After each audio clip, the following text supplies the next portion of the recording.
I have been following a timeline of what was happening in my life, and it has brought me up to the point where I was in the Navy in Chicago in 1943, the beginning of 43.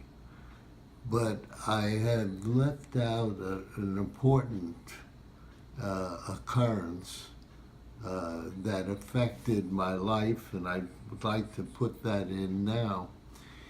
In January, the second week of January of 1940, the Forest House Hotel, where I had been working since I was less than 14 years old, burned down.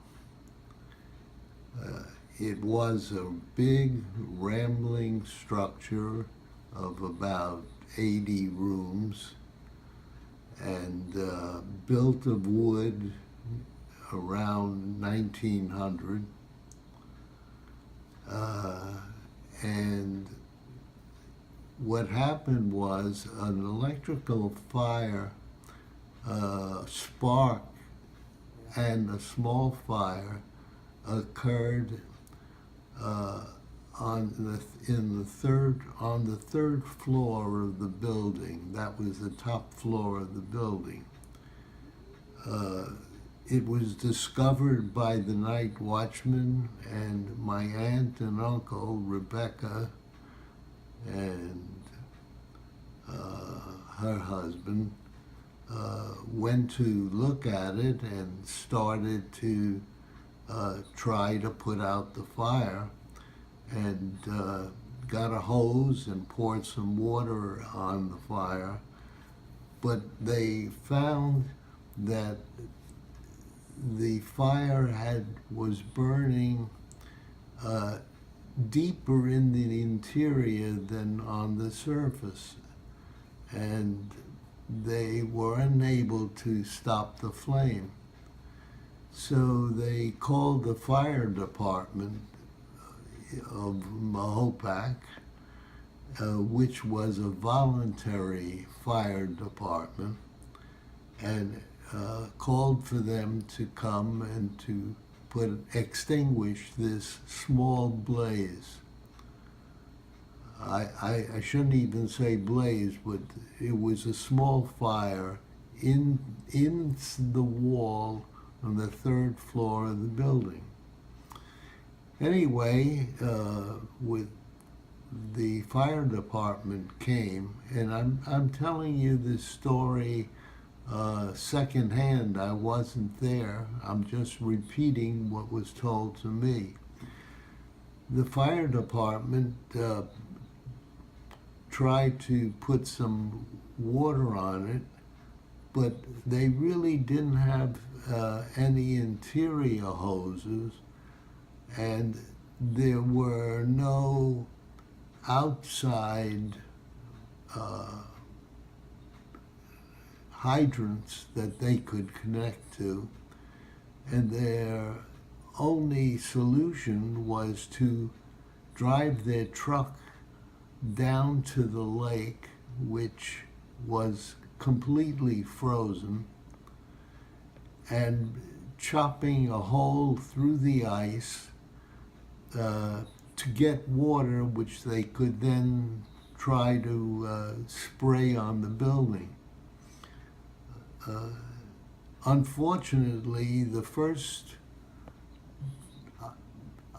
chopping that they did on the ice didn't get them to water. It was frozen down to the ground, so they had to go to a deeper section, chop another hole, and finally get some water. This hole that they had chopped in the ice was probably about 100 yards from the hotel. And this was, as I said, the second week of January, and was very, very bitterly cold.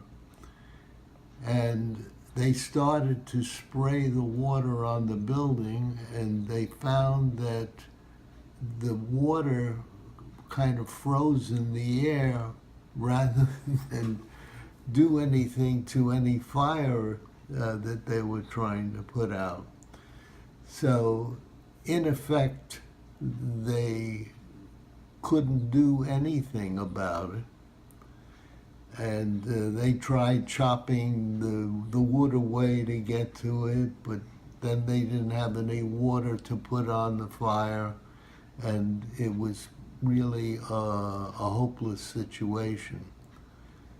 So slowly that building started to burn from the inside and the top down, and within hours the few people had to leave because it was unsafe to stay. The firemen couldn't do anything, so they started to, they found where the liquor was located, and they were cold from being outside so long in 0 temperature. So I guess they started drinking, and that was the end of the pursuits of trying to put out the fire. The fire was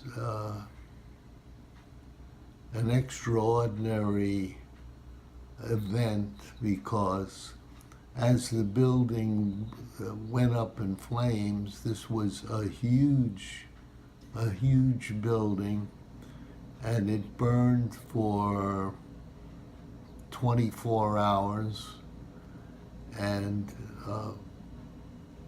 was completely burnt down.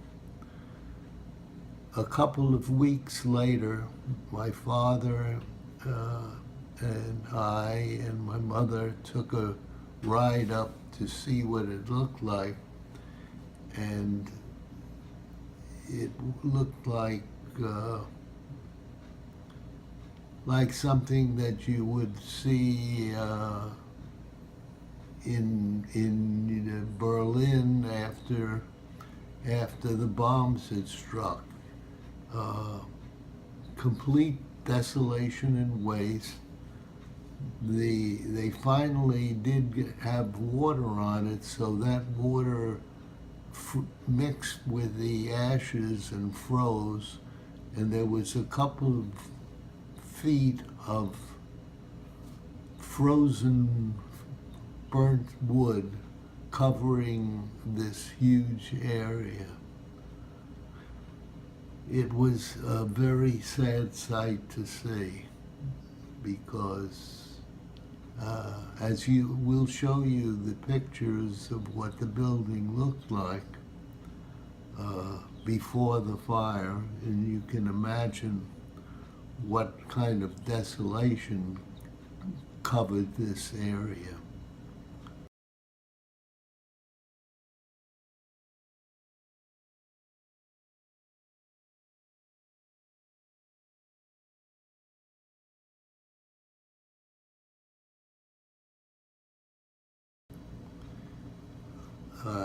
The next thing, of course, was to, after a couple of weeks of despair and thinking about how terrible this event was to think about what could be done. How do we replace this building if, in effect, we are going to replace it? And when I say we, I'm talking about basically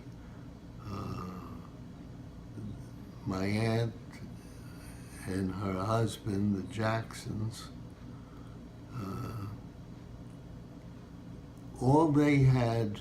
They only had a couple of $1,000s in cash, and they had the possibility of getting the mortgagee to renew their mortgage. In effect, I imagine they had $50,000 worth of insurance on the building, and they had a mortgage of $40,000. So the mortgagee was entitled to get their mortgage back and forget about their connection to the hotel. But in the 4 years that my aunt and uncle had owned it and had been paying off the mortgage, they developed a relationship with the O'Rourkes and a kind of friendship where they thought there was a chance that the O'Rourkes would renew this mortgage in helping them to put a new building up in its place. A building like that in those days, 1940, would have cost approximately $100,000 to build a brick building on that spot. And no bank would give them that much money.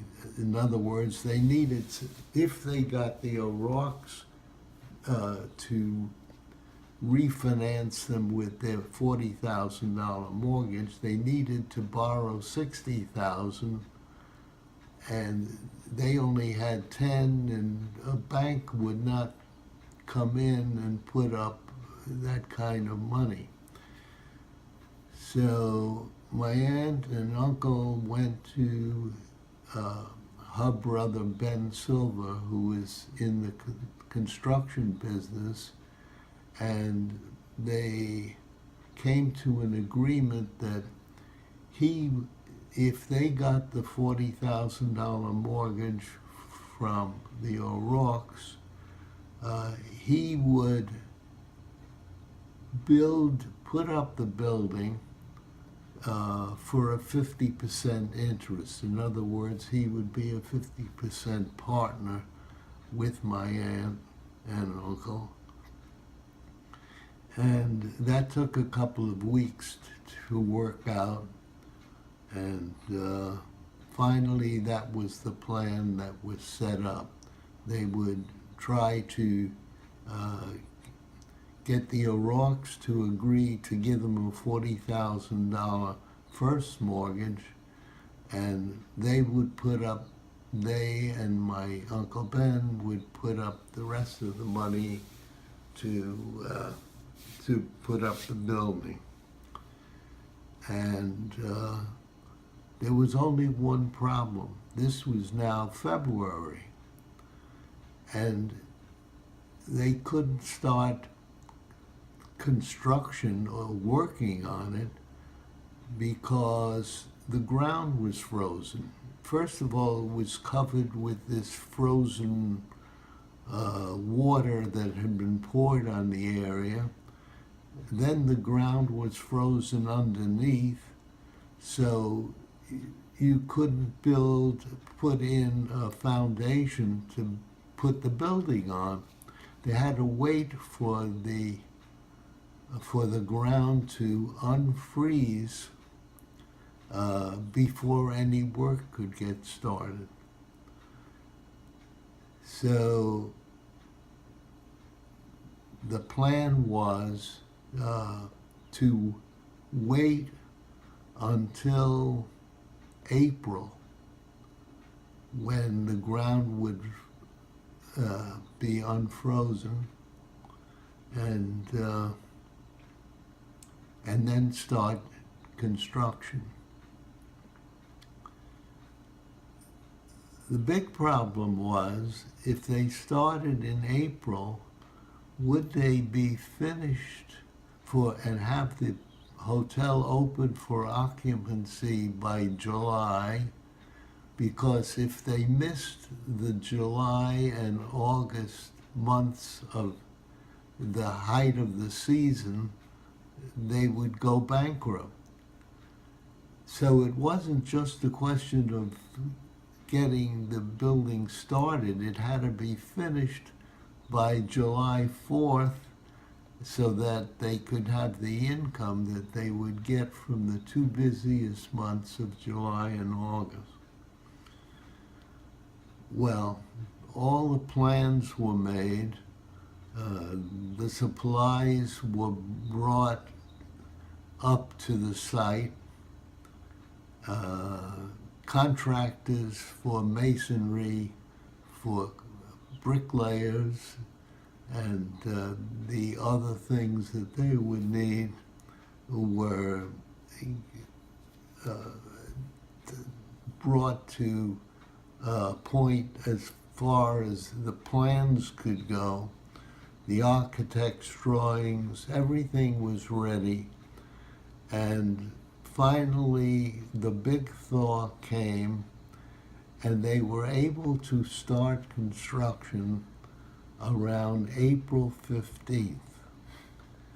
That would give them 10 weeks to put up a 4-story building with 70 bedrooms, a dining room, kitchen, a nightclub, and a bar area, and a big living room area. In other words, a kind of huge thing. And they had 10 weeks to do it. It seems crazy to think that people would attempt that. Right now, if you think about building one private home, you're thinking of months or a year. And here they were building this huge hotel and hoping to get it done in 10 weeks. Anyway, work started around April 15th, and it was amazing at the number of people they had working at the same time. They probably had 100 bricklayers. Well, first they had to build a foundation, and then they had the bricklayers building on top of the foundation, but they had so many men that they were like ants. They didn't look like people working. They looked like an army anyway. And the building went up very quickly. Ben was very experienced. Their brother was an engineer, had built many apartment houses in the Bronx, and had relationships with contractors who could do the work. Remember that besides the building, they had to have a heating system, like boiler that would produce steam and have steam heat for this building. They had to have water for the kitchen and the bathrooms. They had to have all the piping done, the plumbing. So the plumbers and the bricklayers were working like crazy, and it looked like they were going to get finished somewhere by the end of June. While this was going on, Rebecca was out buying used and new furniture to fill the hotel. Remember, they had 70 rooms, and they had 2 beds in each room. They had a lounge area. They had a dining room that would seat 150 people, tables and chairs, lamps, uh, everything you can think of that, if you thought of everything, that would allow 150 guests or 140 guests to occupy it in the beginning of July. So on this site there were two very large barns, and all the equipment and furnishings were ordered and delivered and placed in these barns, so that as the building reached that point where you could put in some of this furnishings, like the lower floor, that was done.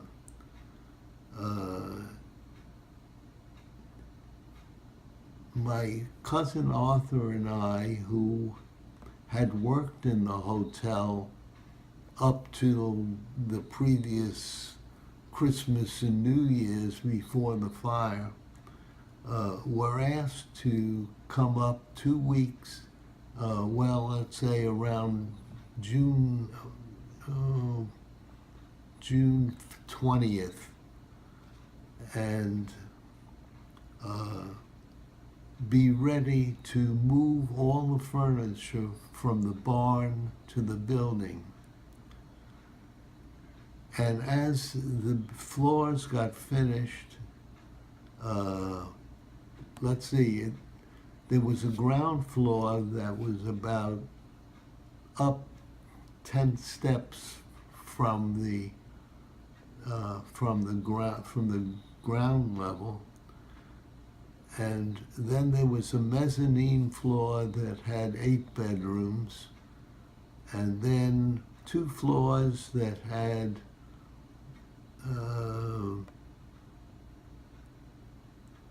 they had 54 rooms, and then the top story that had 8 rooms, 8 bedrooms, and 2 baths. And we were there waiting for the rooms to be ready to be furnished, and we had 2 weeks to move all of this from the barns and into the rooms. The barns were maybe 200 feet away from the building, and we had practically no equipment. I guess just some carts that we could pile the stuff on and move over. But then we had to carry them up the front steps, and then up each floor to the proper floor where the bedrooms were to be furnished.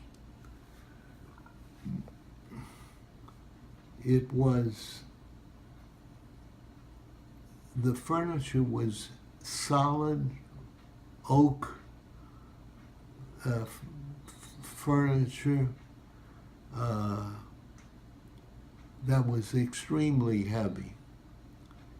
And the building had no elevators, so we had to carry them up the stairs.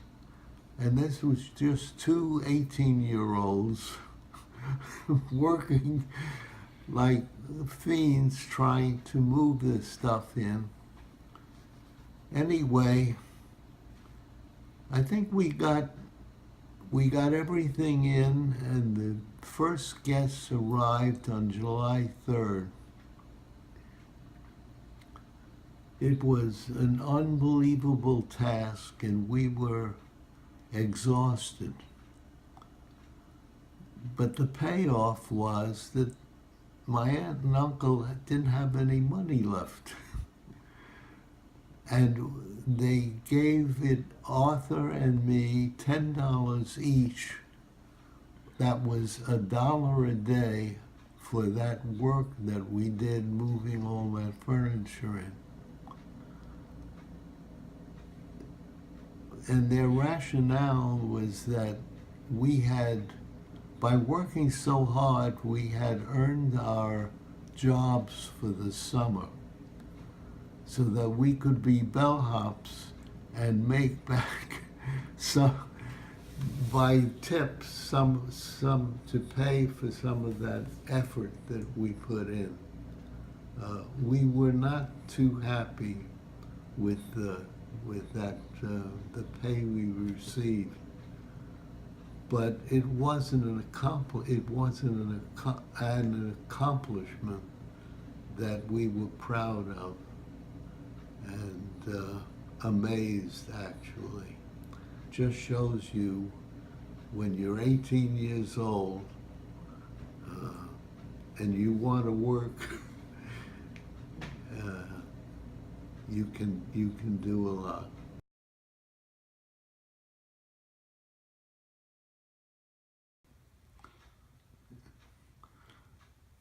We were dressed in our bellhops uniforms. In those days, we wore bellhop jackets, and receiving the guests and their bags seemed like carrying feathers up to the rooms compared to the stuff we had been carrying in the previous 10 days. Anyway, the place filled up for the July 4th weekend, and as a matter of fact, as I can recall, it was a busy season. In those days, 1940,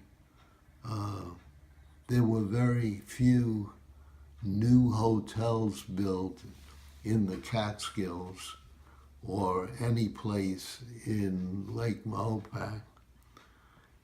So here was this brand new hotel, and the rates, as I recall, was around $37.50 a week per person for two in a room. In other words, you could stay there for, a couple could stay there for $75 a week plus tips and get 3 meals a day plus entertainment. And the food was pretty damn good. My aunt had found a chef in New York City, and this chef, whose name was Tom, I can't remember his last name now, Tom Brown, that's what it. Tom Brown was a European and a small man, but an excellent chef and an excellent manager of the other people under him in the dining room, in the kitchen. And so the food was great. And we had a Russian band. Eli Spivak was a Russian singer and performer, and he had two side people. He played guitar, and there was a drummer and a piano player. And that was the entertainer. Those were the entertainers. Anyway, it was quite a successful summer, with one unusual occurrence that almost ended my career in the hotel business. The way things worked, the band was off on Wednesday nights. And a campfire was held outside with frankfurters being toasted, marshmallows, and I think some beer was also available.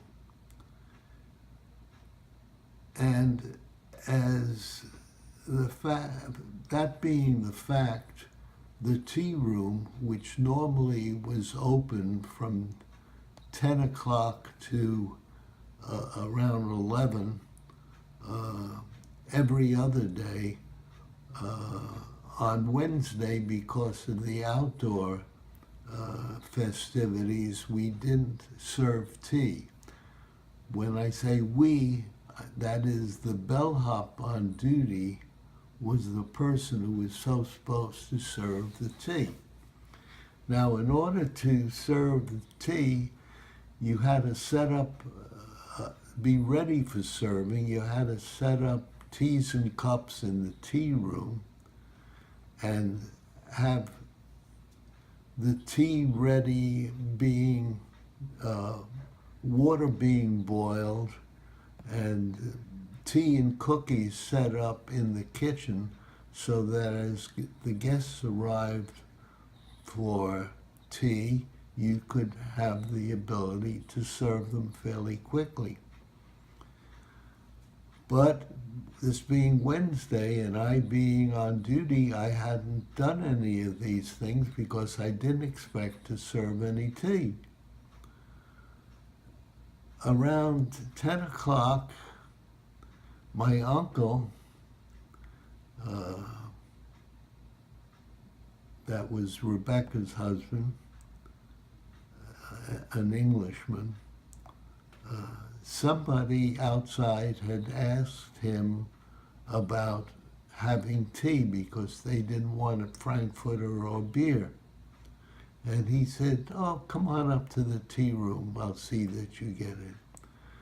And he came up with a few people following him and said, "Albert, would you serve tea to these people?" And I was dumbfounded because I knew that as long as I started serving some people, more people would come, and I wasn't ready to serve them. But I didn't say anything, and I started walking through the dining room towards the kitchen to get ready to serve the tea. But I was so upset that I was cursing out loud every dirty word I could think of, and I didn't realize that my uncle was walking behind me. Until I got to the kitchen and pushed the door open and I looked behind me, I saw my uncle was there, very red in the face. Nevertheless, I continued to get the things I needed to serve those few people tea, and my uncle went to find my aunt, and they called me to the office after I finished serving tea and asked me about what happened and why was I cursing my uncle so. And I said I wasn't cursing him, I was just upset and I was blowing steam, you know. And they said, well, he's very offended and I don't think you can work here anymore. I said, well, I really didn't say those things about him, but I did say them, and I guess that's that. So my cousin Arthur and I was sleeping in an outbuilding that was called the Laundry. It was next to the Monkey House. But in those days, it had been used as a laundry for the old hotel because they used to do their own sheets and pillowcases and towels there. And but it wasn't used any longer as a laundry. And we had spent the summer there. So I went to my room in the laundry and told my cousin Arthur what had happened, and that in effect I was fired. So we said, well, he said that wasn't fair. And I was upset because it was only 2 weeks to the end of the season, and the season guests would be leaving in 2 weeks, and normally our tips would be much better then because some of them hadn't tipped that much all summer, and they gave you a bigger tip at the end of the summer. So we went next door to the Helps Cottage and told the 4 busboys that I had been fired and some of the younger waitresses. And the next morning at 8 o'clock, very few people of the Help showed up to work. Now, 150 guests came for breakfast, and the 4 busboys were missing, the 2 bellhops, and about 4 or 5 waitresses. And this was a catastrophe because they couldn't serve, the rest of the people couldn't serve the guests. So my aunt sent a representative down to the laundry room where we were sleeping and asked me to come back and up to the office and talk to them.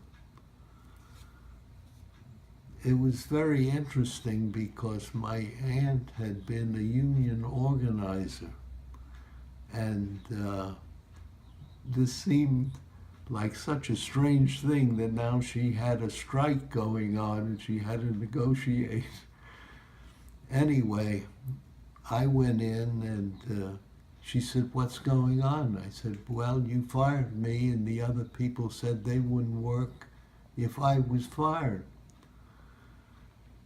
So she said, "Let's talk about this." And we proceeded to talk. I apologized once more. They accepted my apology, and everybody went back to work.